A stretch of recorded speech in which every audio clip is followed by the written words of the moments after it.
देवभूमि उत्तराखंड, जहां के कंकड़ कंकड़ ही शंकर शंकर है। क्या अद्भुत भूमि है उत्तराखंड। एक तरफ केदारेश्वर, एक तरफ केदारेश्वर नाथ, दूसरी तरफ बद्रीनाथ विराजमान है। धन्य है ये बद्रीनाथ, कल कल किल्लोद करती हुई अलकनंदा माता की धारा। और धन्य है यह बद्रीनाथ, कितनी अद्भुत अद्भुत पर्वतमालाएं हैं, संत हैं, गुफाएं हैं, उन विरक्त महात्माओं की सुगंधी है, उनके तप का प्रभाव है, उन योगियों की मुस्कुराहट, इन संतों के चेहरे पर व्याप्त वो भगवान का तेज। इससे लग रहा है कि हम लोग मानो बैकुंठ में ही विचरण कर रहे हों। ऐसी पावन भूमि को हम सब साष्टांग दंडवत प्रणाम करते हैं। यहाँ की दृश्य और अदृश्य शक्तियां, हमें भरोसा है सब कथा सुनने आई होंगी। यहाँ की वो आत्माएं भी कथा सुनने आई जो कई जन्मों से भगवान के भजन में घूम रही हैं, जिन्होंने शरीर नहीं पाया लेकिन इसी बैकुंठ में, इसी बद्रीनाथ में आनंद ले रही। वो आत्माएं भी यहां विचरण कर रही होंगी, उन सिद्धों की, अवधूतों की, फक्कड़ों की। अब वो अमलात्मा, वो विमलात्मा, वो महात्मा, वो योगी, वो जपी, वो तपी, वो वैरागी, गिरिपुरी, सरस्वती, अनेक प्रकार के महापुरुष, परंपराओं का प्रवर्तन करने वाले, भक्त परंपरा के साथ, वैष्णव परंपरा के साथ भगवान श्री गोविंद नर नारायण भगवान जो वहां विराजमान, उनके स्मरण में जो लिप्त हो गए हैं, जो लय हो गए हैं, विलय हो गए हैं। जैसे दूध में पानी मिलने से पानी की मात्रा कितनी भी हो, पर दूध में स्पर्श होते ही उसका मूल्य दूध के समान हो जाता है। वैसे ही आत्मा कोई भी हो, वो जब ब्रह्म तत्व में विलय होता है, जब वो भगवत तत्व में विलय होता है, जब वो ईश्वर तत्व में विलय होता है, जब वो भगवान की उस चेतना में विलय होता है, तो वो साधारण आत्मा भी परमात्मा की तरह पूजनीय हो जाती है। जिसका कोई नाथ ना हो, उसको सनाथ करने वाले नाथ का नाम बद्रीनाथ है। अनाथ को सनाथ करने का नाम अगर कोई इस पृथ्वी पर है, वो बद्रीनाथ है। और कितना अद्भुत संयोग है, बद्रीनाथ और बागेश्वर नाथ दोनों जुड़े हैं। हर बार ना दोनों मिल जाते हैं कहीं ना कहीं, किसी ना किसी मोड़ पर। चारों युगों में बद्रीनाथ की महिमा। सतयुग में मुक्ति प्रदा नाम से जाना, सतयुग में भी बद्रीनाथ तीर्थ था, इसे मुक्ति प्रदा तीर्थ के नाम से जाना। त्रेता युग में भी बद्रीनाथ जाना गया, योग सिद्ध क्षेत्र के नाम से जाना गया। द्वापर में भी बद्रीनाथ को जाना गया, पर द्वापर में मणिभद्र के नाम से जाना गया, और कलयुग में बद्रीनाथ के नाम से जाना जाता है। नाम एक ही है, पर अच्छा बद्रीनाथ क्यों नाम पड़ा? तो शास्त्रोक्त तो बहुत लोगों को पता है कि बद्री के पेड़ थे। हम आज ऐसी छोटी छोटी खोज कर रहे थे, हमको एक पुस्तक छोटी सी हाथ लगी, और ये पुस्तक कोई विदेशी इतिहासकार की हमको हाथ में लगी, और वो पुस्तक बड़ी अद्भुत थी। उसने, उस पुस्तक का नाम था द हिमालयन गजेटियर। इसके लेखक हैं एडविन टी एडकिंसन। इन्होंने बहुत पहले यात्रा की थी हिमालय की, और उस पुस्तक का नाम ही लिखा द हिमालयन गजेटियर। इस पुस्तक में बद्रीनाथ का उल्लेख उन्होंने किया, और उन्होंने कहा कि मैं जब यहां आया तो मैं आश्चर्यचकित रह गया कि इतनी ऊंचाई पर, लगभग 11,000 फीट की ऊंचाई पर हजारों बद्री के पेड़ हैं। और आपको समझ में नहीं आया होगा, बद्री का पेड़ मतलब बेर का पेड़। अपने यहां बेर चलता ना, सबरी के जूठे बेर, उस बेर, उसका नाम बद्री है। संस्कृत में उसे बद्री कहते, बद्री फलम, बद्री फलम कहते हैं। तो संस्कृत में वो बद्री फल है, उसी के पेड़ का नाम बद्री है। उस पेड़ के बहुत सघन जन वन है, था यहां। तो वो वन क्यों था और बद्रीनाथ क्यों नाम पड़ा? एक बार क्या हुआ, लड़ाई है घर घर की होती रहती, लक्ष्मी जी रूठ गई भगवान से। अच्छा, तो जो विवाहित हैं वो अनुभवशील होंगे, अपनी तो कुछ ऐसा है नहीं है, अपन को पता नहीं कि लड़ाई कितनी जल्दी होती है। बाकी अहिलू वालिया जी विवाहित है, उनको परिचय था। सब लोग, बहुत से लोग विवाहित बैठे हैं, उनको अनुभव। भगवान की नोक झोंक है। भगवान के तो विवाद में भी कोई ना कोई संवाद छिपा रहता है। ओ लक्ष्मी जी ने कहा कि हम जा रहे हैं अपने मायके, आप बने रहो शेषनाग की सैया पर। भगवान ने कहा तुम मायके चलो तो हम जोगी बनेंगे, तपस्या करेंगे। प्रायः बहुत से लोगों को शादी के बाद सन्यास बहुत जगता है। बहुत हमने अनुभव लोगों के खोजे हैं, अनुभव सन्यास। तो लक्ष्मी जी नाराज हो गई, वो चली गई। कथा कहती है, लोगों के मुंह से हमने सुना, संतों के मुंह से सुना कि भगवान बालक का रूप धारण करके इस क्षेत्र में आए, रोने लगे। नारायण भगवान रोने लगे। इस क्षेत्र में भगवान शिव और पार्वती विराजमान थे। पार्वती ने बालक को रोते देखा, गोद में ले लिया। क्या बात है, क्यों रो रहे हो, कौन हो तुम? वो सब बाद में बताएंगे, पहले हमारे चुप कराने का उपाय पूछो। हाँ, उपाय बताओ। उस बालक ने कहा, मां आपकी कृपा हो तो ये क्षेत्र हमको तपस्या के लिए दे दो, आप दोनों कहीं और चले जाओ। शंकर जी तो सब समझते थे हमारे प्रभु हैं, ठीक है हम कहीं और जाते हैं। और वो भगवान महादेव इस क्षेत्र को छोड़कर केदारनाथ चले गए। और वो बालक यहां विराजमान, वो बालक कोई और नहीं, हमारे श्री नारायण प्रभु जी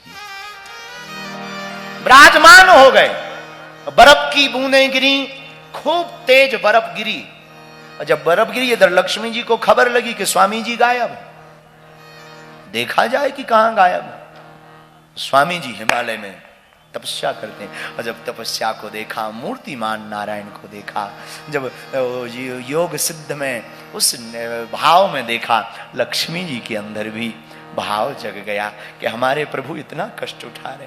तो वो भी वहां पर सोचने लगी, मैं करूं क्या, बर्फ टप टप टप टप गिर रही है, इनकी साधना में कोई भंग ना पड़े। पत्नी का अर्थ भी वही है, पत्नी वही है जो अपने पति को पतन से बचाए। पत्नी का अर्थ है जो अपने पति को पतन से बचाए। पत्नी का यही स्वभाव होता। पर धन्य मां तो मां है, ये तो लीला है। मां लक्ष्मी ने सोचा करूं क्या, मन में भाव आया मैं कुछ बनकर खड़ी हो जाऊं ताकि इनके ऊपर बर्फ की बूंद ना गिरे। और वो बदरी का पेड़ बनकर, बेरी का पेड़, बेर का पेड़ बनकर के वो खड़ी हो गई। बहुत वर्ष बाद भगवान की तपस्या पूर्ण हुई तो नेत्र खोला तो देखा, अरे देवी तुम?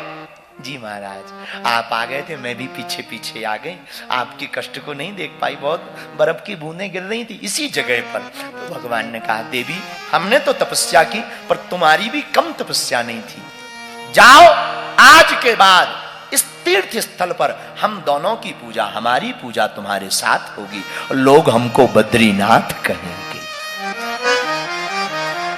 और नाम पड़ गया बद्रीनाथ। इसीलिए हमने आते ही कथा के संकीर्तन में कहा था, जो आए बद्री वो कभी ना रहे दरिद्री। लेकिन पूज्य महाराज जी अद्भुत बात बोलते हैं, भैया जो आए बद्री वो ना आए ओदरी।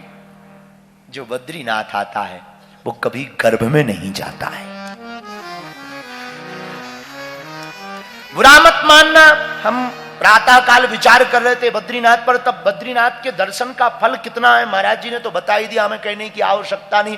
पर कथा के पहले हम आपको बताएं, जहां हम बैठे हैं, जितने लोग बैठे हैं, आप लोग बहुत 3 दिन सावधान रहना।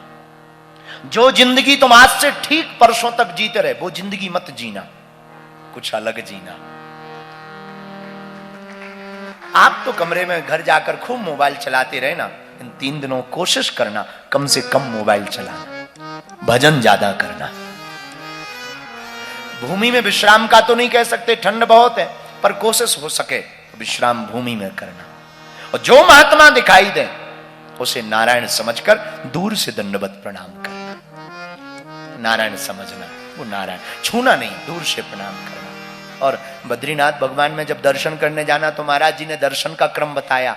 वहां पर जो रावल जी है ना, आदि जगतगुरु शंकराचार्य की परंपरा के परिवार के ही वंशज यहां पर पुजारी बनते हैं, उनको रावल जी कहा जाता है।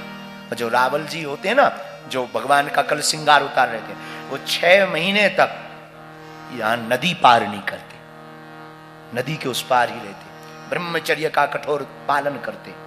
अस्पृश्य सेवा में रहते, बहुत ज्यादा किसी को स्पर्श नहीं करते, बचते हैं। ऐसी कठोर साधना, वो भी जीते जागते। कभी कभी हमको तो कल जब हम उनके दर्शन कर रहे थे, प्रणाम कर रहे थे, हमको तो बैठे बैठे खूब लग रहा था जैसे उद्धव जी ठाकुर की सेवा कर रहे हैं, वो भावपूर्वक। तो आप लोग इस 3 दिन में सावधानी रखना, नाम जप ज्यादा करना, प्रणाम संतों को करना, और मौन बहुत रहने की कोशिश करना, कम बोलना, उतना ही बोलना जो काम आए, जितने में काम चल सके उतना बोलना। इन 3 दिनों में ब्रह्मचर्य का अति कठोर से पालन करना। मनसा वाचा कर्म इंद्रिय, मन से भी, वचन से भी और इंद्रियों से भी, और वाणी से, व्यवहार से और नेत्रों से भी। इन 3 दिनों में आपको बहुत धैर्यता रखनी, क्योंकि आप वैकुंठ में विराजमान। घर पर किया हुआ पाप तीर्थ में, गुरु की शरण में, महंतों की शरण में कट जाएगा, लेकिन तीर्थ में या गुरु की शरण में किया हुआ पाप कहीं पर कटने वाला नहीं। तो सावधान रहना इन 3 दिनों तक, जितना हो सके उतना नाम जप करना। बद्रीनाथ आने का बहुत महत्व है। हम लोग, आप लोग मात्रा बहुत, यूं मत मानिएगा कि हम लोग कम लोग क्यों आए। बद्रीनाथ भगवान के यहां लाखों लोग आ रहे हैं और आप आए नहीं हैं, उन्होंने बुलाया है, पुकार लगाई है, बुलाया है। तो बद्रीनाथ की दर्शन का बहुत महत्व है। पहला महत्व तो बद्रीनाथ के दर्शन का पहला फल, गर्भ में नहीं जाना पड़ता है। जो दर्शन करता, याद रखना दर्शन के बहुत से प्रकार हैं। एक आकर के अपनी फोटो खिंचाना, यह भी दर्शन चल रहा है। आजकल मंदिरों में यह ज्यादा चल रहा है। फोटो ना खींचे तो दर्शन नहीं माने जा रहे, रील ना बनाए दर्शन नहीं माने जा रहे। बुरा मत मानिएगा, तीर्थ स्थान रील का विषय नहीं है, रियल का विषय है। मंदिर में आप दर्शन करने आए तो सिर्फ दर्शन करो। गुरु ने पूछा शिष्यों से, एक चिड़िया पेड़ के ऊपर बैठी हुई थी, अपने गुरु ने शिष्यों से पूछा तुम्हें क्या दिखाई देता? किसी ने कहा मुझे चिड़िया दिखाई देती, किसी ने कहा टहनी दिखाई देती, किसी ने कहा चिड़िया के पैर दिखाई देते, लेकिन बहुत बेहतरीन शिष्य ने कहा गुरुदेव मुझे तो सिर्फ इस चिड़िया की आंख दिखाई देती, मेरी लक्ष्य आंख है। वैसे ही भक्त का लक्ष्य भगवान होना चाहिए, साधक का लक्ष्य साक्ष्य होना चाहिए। इसलिए आप जितने भी बद्रीनाथ में आए, यहां आपकी नजर सिर्फ नारायण पर होनी चाहिए। एक तरफ नारायण पर्वत है, दूसरी तरफ नर पर्वत है। नर और नारायण धर्म के दोनों पुत्र यहां पर तपस्या कर रहे हैं। तो पहला फल है ये कि अगर जो भी दर्शन करता है उसे कभी गर्भ में नहीं जाना पड़ता। बद्रीनाथ भगवान का दूसरा फल दर्शन का श्लोक आया, अन्यत्र मरणा मुक्ति ही स्वधर्म विधि पूर्वकात् बद्री दर्शनादेव मुक्ति पुंसाम करे स्थिता। शास्त्र कहते हैं जो बद्रीनाथ भगवान के दर्शन करता है, अन्यत्र तीर्थ में मरने के बाद मुक्ति होती है, लेकिन बद्रीनाथ में तो दर्शन मात्र से मुक्ति प्राप्त होती है। मात्र दर्शन से। पुरानी कहावत है बिना मरे मुक्ति नहीं, लेकिन ये दर्शन शास्त्र की मुक्ति है।